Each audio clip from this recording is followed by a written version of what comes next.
Hello नमस्कार मेरे सभी प्यारे साथियों। मौर्य काल के इस जीएस क्लास में आप लोगों का हार्दिक हार्दिक स्वागत है। आज हम इस वीडियो में बात करेंगे मौर्य काल में बनने वाले जितने भी महत्वपूर्ण प्रश्न हैं जो एग्जाम पॉइंट व्यू से इंपॉर्टेंट हैं, वो सारे प्रश्न को कराएंगे।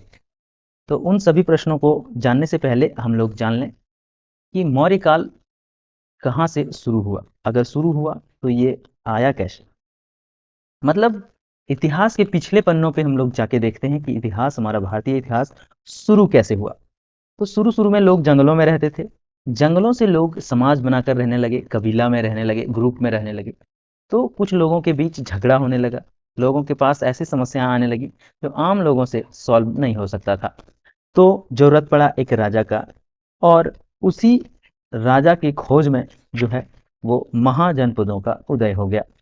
महाजनपदों में से 16 जनपदों का उदय हुआ, जिसमें से अंग, मगध, काशी, वत्स, वज्जी, कौशल, अवंती, मल्ल, पंचाल, चेदी, कुरु, मत्स्य, कंबोज, सूरसेन, अस्मक और गांधार जनपद हुए। इन महाजनपदों में से सबसे बड़ा जो महाजनपद था वो महाजनपद था मगध। ठीक है। तो मगध राज्य का जो उत्कर्ष हुआ इन्हीं जनपदों में से हुआ। और जब मगध का उत्थान हुआ, मगध में राजा बना, तो मगध का जो पहला राजा था वो बृहद्रथ था। ठीक है। और धीरे धीरे मगध का जो अंतिम राजा था, मगध में घनानंद था। और घनानंद को हराकर चंद्रगुप्त मौर्य ने अपना राज स्थापित किया। और वही चंद्रगुप्त मौर्य का ये राज था। उसी समय सिकंदर ने भारत पर आक्रमण किया था, घनानंद के राज्य में ही। तो जब मौर्य राजा बन गए तो मौर्य साम्राज्य की स्थापना हुआ। और इसी मौर्य साम्राज्य से रिलेटेड जितने भी क्वेश्चन हैं आज हम करेंगे। तो चलते हैं अपने क्वेश्चन पर।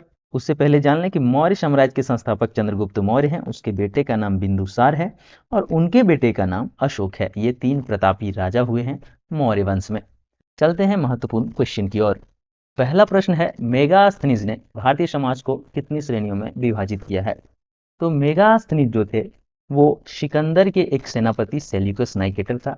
जब सिकंदर वापस जाने लगा तो सेल्यूकस नाइकेटर को अपना राज्य देकर गया। जो भारत में कुछ शेष राज्यों को जीता था सिकंदर ने, वो राज्य सेल्यूकस नाइकेटर के अंदर आता था। और सेल्यूकस नाइकेटर ने एक अपना दूत भेजा चंद्रगुप्त मौर्य के दरबार में, जिसका नाम था मेगास्थनीज। मेगास्थनीज ने एक बुक लिखा है जिसका नाम है इंडिका। और इंडिका में भारतीय समाज को 7 वर्गों में विभाजित किया है। तो इसका आंसर हो जाएगा 7। पिछले 30 क्वेश्चन भी महत्वपूर्ण है और मौर्य वंश से ही संबंधित है। तो आप लोग अगर वो वीडियो नहीं देखे हैं तो आप वो वीडियो देख लें, उसका लिंक आपको डिटेल में डिस्क्रिप्शन में डाल दिया जाएगा। चलते हैं नेक्स्ट क्वेश्चन की ओर।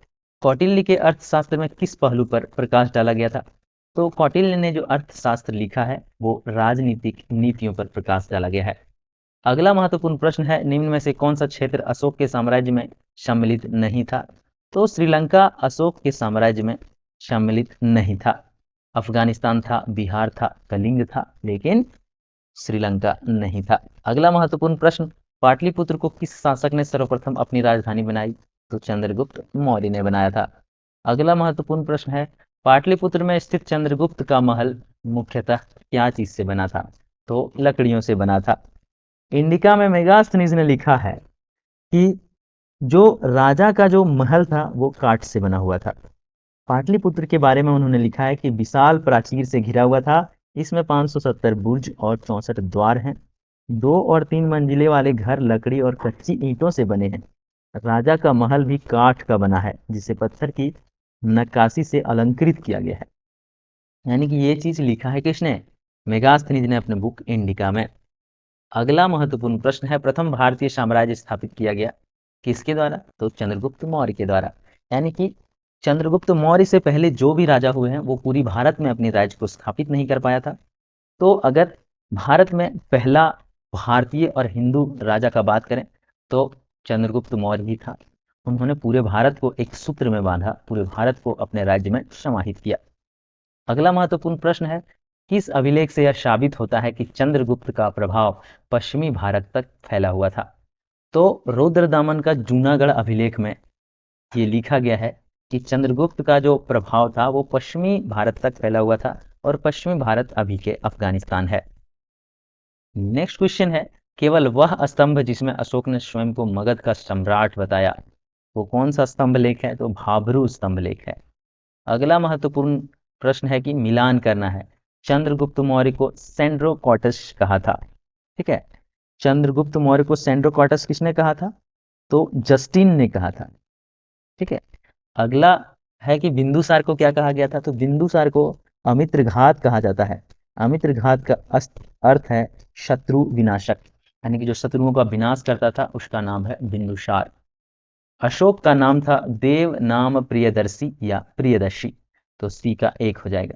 चाणक्य को विष्णुगुप्त कहा था, तो चौथा का 4 हो जाएगा।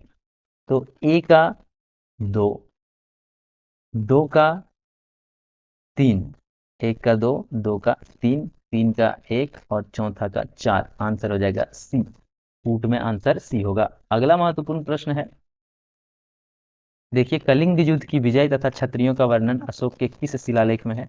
तो 13वें शिलालेख में है, आंसर डी। अगला महत्वपूर्ण प्रश्न, उत्तरांचल में अशोक का एक शिलालेख स्थित है, उसका नाम कालसी शिलालेख या कालसी में वो शिलालेख है। कालसी एक स्थान है उत्तरांचल में, उसी शिलालेख में जो है वो अशोक के बारे में वर्णित है। तो अशोक का एक शिलालेख उत्तरांचल में है, उसका नाम है कालसी शिलालेख या कालसी में वह शिलालेख है।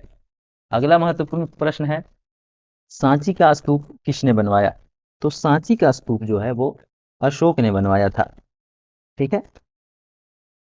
अशोक के बारे में अगर कहा जाए तो अशोक ने आजीवक संप्रदाय को बराबर की पहाड़ियों का निर्माण करके उन्हें दिया था रहने के लिए, ठीक है।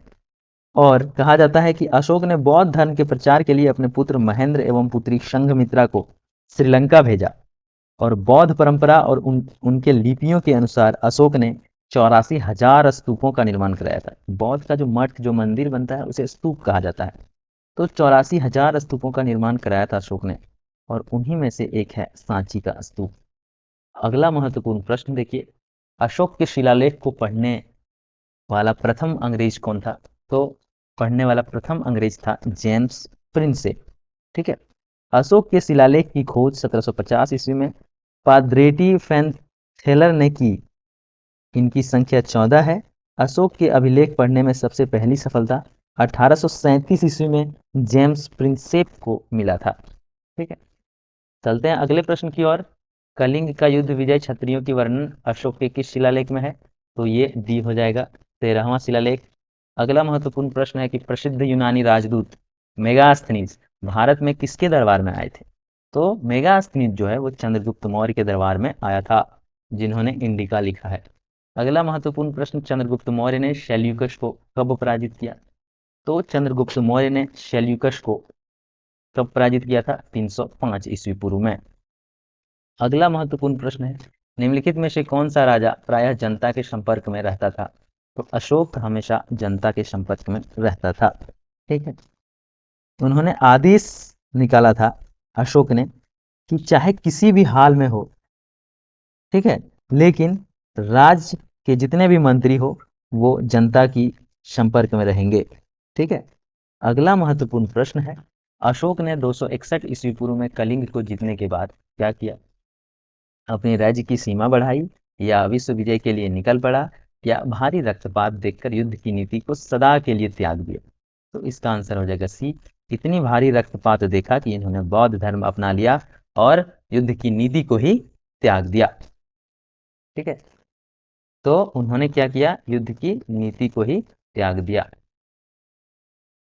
अगला महत्वपूर्ण प्रश्न है, अशोक के अधिकांश अभिलेख किस भाषा व लिपि में है? तो अधिकांश अभिलेख जो है वो प्राकृत और ब्रह्मी लिपि में है, ठीक है। अगला महत्वपूर्ण प्रश्न है, किस ग्रंथ में चंद्रगुप्त मौर्य के लिए वृषल शब्द का प्रयोग किया गया है? वृषल का अर्थ होता है निम्न कुल वाला, ठीक है। तो मुद्रा राक्षस विशाख दत्त के द्वारा लिखा गया एक पुस्तक है जिसका नाम है मुद्रा राक्षस, उसमें जो है वो इन्हें वृषल कहा गया है। नेक्स्ट क्वेश्चन है, चंद्रगुप्त मौर्य नरेश के बारे में, यानी कि मौर्य नरेश के बारे में निम्न में से कौन सा कथन सही है? उन्होंने क्या विकास किया था, ठीक है। तो संस्कृत कला व साहित्य का सोने के सिक्के का प्रांतीय विभाजन या हिंदू पुस्तक साम्राज्य फैलाया। तो इसका आंसर हो जाएगा सी, 1, 2 और 3।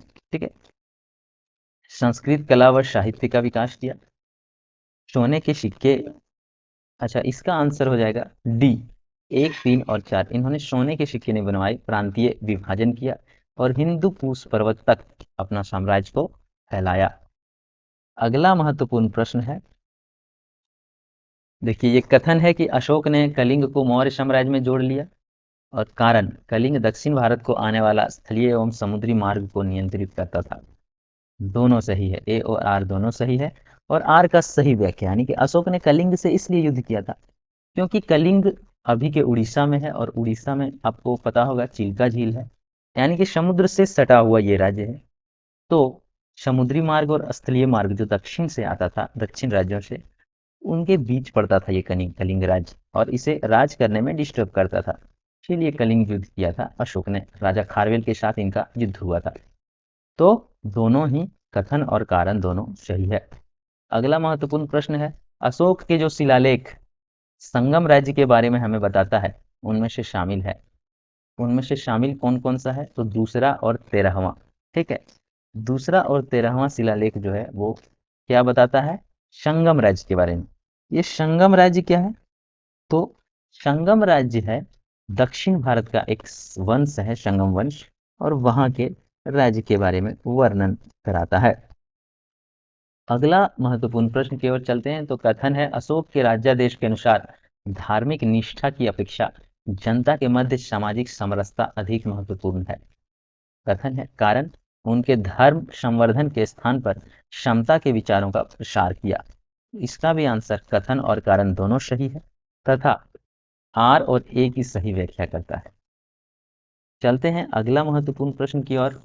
अगला महत्वपूर्ण प्रश्न है हमारा कि निम्न में से किस राज्यादेश में अशोक के व्यक्तिगत नाम का उल्लेख मिलता है? तो अशोक के व्यक्तिगत नाम का उल्लेख मिलता है मास्की।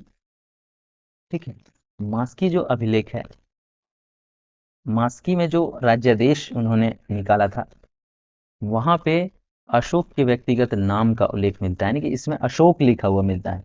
नहीं तो हर जगह के शिलालेख में देव नाम प्रियदर्शी या प्रियदर्शी के नाम से अशोक जाने गए हैं। अगला महत्वपूर्ण प्रश्न है, निम्नलिखित वक्तव्यों में कौन सा एक वक्तव्य अशोक के प्रस्तर स्तंभों के बारे में गलत है? यानी कि प्रस्तर स्तंभ मतलब पत्थरों पर, शिलालेख जिसको हम लोग बोलते हैं, तो उस शिलालेख के बारे में कौन सा गलत है? तो इन पर बढ़िया पॉलिश है, स्तंभों का सख्त सुंडाकार है, ये अखंड है, ये स्थापत्य संरचना के भाग हैं। तो आंसर हो जाएगा डी, क्योंकि ये स्थापत्य संरचना के भाग हैं। ठीक है, इसका आंसर हो जाएगा डी, ये स्थापत्य संरचना के भाग नहीं है। स्थापत्य मतलब होता है घर वगैरह, बिल्डिंग, बड़ा बड़ा बिल्डिंग बनाना। ठीक है, तो ये शिलालेख है, मतलब कहीं पे भी कोई पत्थर में लिख लिया और कहीं पे स्तंभ बना के चिपका दिया, या फिर कहीं भी पत्थर है, बड़ा सा पत्थर अच्छा सा, तो उसे डिजाइन बना के उसमें लिख दिया। ठीक है, अगला महत्वपूर्ण प्रश्न है, श्रीनगर की स्थापना किस मौर्य शासक ने किया था? तो श्रीनगर की स्थापना भी अशोक ने ही किया था। अगला महत्वपूर्ण प्रश्न है, सूची 1 को सूची 2 से मिलान करें। तो देखिए इसका आंसर हो जाएगा ए, उत्तरापथ तक्षशिला में है। ठीक है, उत्तरापथ पथ जो प्रांत है उसकी राजधानी तक्षशिला में थी। दक्षिणापथ की राजधानी सुवर्णगिरी में थी। अवंती राष्ट्र का राजधानी उज्जैन में था। और प्राची यानी कि पूर्वी प्रदेश का पाटलिपुत्र में था। तो ए का 1, बी का 2, सी का 3, डी का 4। आंसर ए हो जाएगा कूट में। चलते हैं अगले प्रश्न, किस ग्रंथ में शूद्रों के लिए आर्य शब्द का प्रयोग किया गया है? तो किस ग्रंथ में शूद्रों के लिए आर्य शब्द का प्रयोग किया गया है? तो ये किया गया है अर्थशास्त्र में, शूद्रों के लिए आर्य का प्रयोग, अर्थशास्त्र लिखा था चाणक्य ने। चाणक्य कौन थे? तो चंद्रगुप्त मौर्य के गुरु थे और उसके महामंत्री भी बने। अगला महत्वपूर्ण प्रश्न है, अशोक ने अपने राज्याभिषेक के 4थे वर्ष में निग्रोध के प्रभाव से प्रभावित होकर किससे बौद्ध धर्म की दीक्षा ली? ठीक है, तो ये जो है वो उपगुप्त जो है, उपगुप्त की जो है गुरु में, उसे गुरु बनाकर, उपगुप्त को गुरु बनाकर दीक्षा ली, यानी कि बौद्ध धर्म की दीक्षा ली। कहता है कि अशोक पहले ब्राह्मण धर्म का अनुयायी था। ये कहाँ लिखा है? तो राजतरंगिणी में। राजतरंगिणी किसने लिखा है? तो कलहन एक लेखक हैं, उनके द्वारा लिखा गया एक बुक है राजतरंगिणी। क्वेश्चन ऐसे भी पूछ सकता है कि राजतरंगिणी किसके द्वारा लिखा गया? तो कलहन के द्वारा। तो कलहन के राजतरंगिणी के द्वारा पता चलता है कि अशोक शैव धर्म का उपासक था और निग्रोध के प्रवचन सुनकर उन्होंने बौद्ध धर्म अपना लिया। और उन्होंने बौद्ध धर्म अपनाया था उपगुप्त से दीक्षा लेकर। ठीक है, यानी कि उपगुप्त नामक बौद्ध भिक्षु से उन्होंने दीक्षा लिया अशोक ने, और वो बन गए बौद्ध। ठीक है, तो ये थे अशोक और मौर्य साम्राज्य के कुछ महत्वपूर्ण प्रश्न। इसे अच्छे से आप लोग प्रैक्टिस करें, तैयारी अच्छे से करें। अगर एक बार में समझ में नहीं आता है तो 2 बार वीडियो देखें। और अगर कहीं पे अगर समस्या आ रही हो तो समस्या को कमेंट बॉक्स में लिखें, कमेंट करें कि ये समस्या आ रहा है। ठीक है, मिलते हैं फिर से एक नए वीडियो में। जो भी मौर्य काल के बचे हुए महत्वपूर्ण प्रश्न हैं उसे लेकर आएंगे, और फिर हम मौर्य काल को एक बार डिस्क्रिप्टिव बताएंगे। पहले क्वेश्चन इसलिए करा रहा हूँ क्योंकि आप लोगों को पता चलेगा कि क्वेश्चन कहाँ कहाँ से आता है। जब हम डिस्क्रिप्शन में बताएंगे तो आप लोगों को ज़्यादा याद रहेगा। तो मिलते हैं फिर से एक नए वीडियो में। तब तक के लिए बने रहें हमारे चैनल पर, लाइक करें, सब्सक्राइब करें और बेल आइकन प्रेस करें, ताकि आप लोगों को जो भी नए नए वीडियो मिलते हैं वो आप लोगों को आसानी से मिल जाए। धन्यवाद।